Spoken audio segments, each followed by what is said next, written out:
इस्लामी तारीख में दो सगे भाई गुजरे हैं। एक थे इमाम मोहम्मद गजाली रहमतुल्लाह अलैह और दूसरे इमाम अहमद गजाली रहमतुल्लाह अलैह। अल्लाह की शान देखिए। बड़े भाई मसाइल व अहकाम के बहुत बड़े इमाम थे। हजारों लोग उनके पीछे नमाज पढ़ते थे और उनकी किताबें पूरी दुनिया में मशहूर थीं।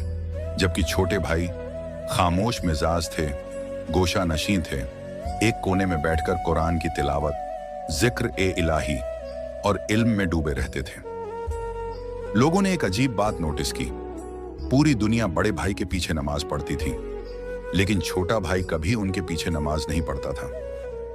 एक दिन लोगों ने सवाल किया, इमाम साहब, पूरी दुनिया आपके पीछे नमाज पढ़ती है, मगर आपका छोटा भाई क्यों नहीं पढ़ता? यह सुनकर बड़े भाई खामोश हो गए।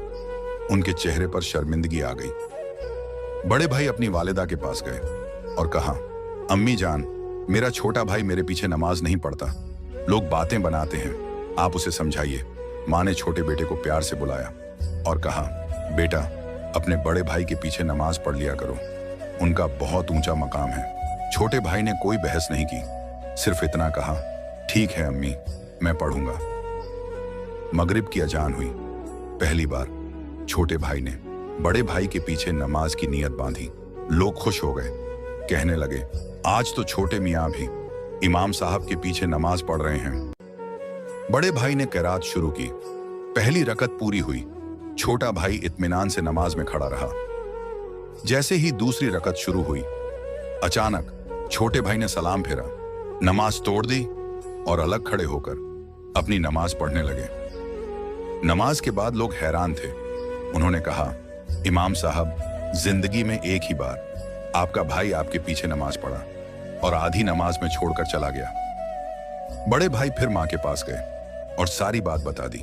माँ ने छोटे बेटे से पूछा, बेटा, तुमने ऐसा क्यों किया? छोटे भाई ने अदब से जवाब दिया, अम्मी जान, जब मैंने नमाज शुरू की, पहली रकत में भाई का दिल पूरी तरह अल्लाह की तरफ था, मगर दूसरी रकत में उनका दिल अल्लाह से हटकर किसी और ख्याल में चला गया। इसलिए मैंने उनके पीछे नमाज जारी रखना मुनासिब नहीं समझा। माँ ने बड़े बेटे से पूछा, पहली रकत में दिल अल्लाह की तरफ था, मगर दूसरी में गाफिल क्यों हो गए? बड़े बेटे ने सिर झुका लिया और कहा, अम्मी, नमाज से पहले मैंने मसाइल व अहकाम की किताब पढ़ी थी। वही मसाला दूसरी रकत में जहन में आ गया। यह सुनकर माँ की आंखें नम हो गईं। उन्होंने कहा, हाय अफसोस, मेरे दोनों बेटों में इस वक्त कोई भी पूरी तरह अल्लाह की तरफ मुतवज्जह नहीं था।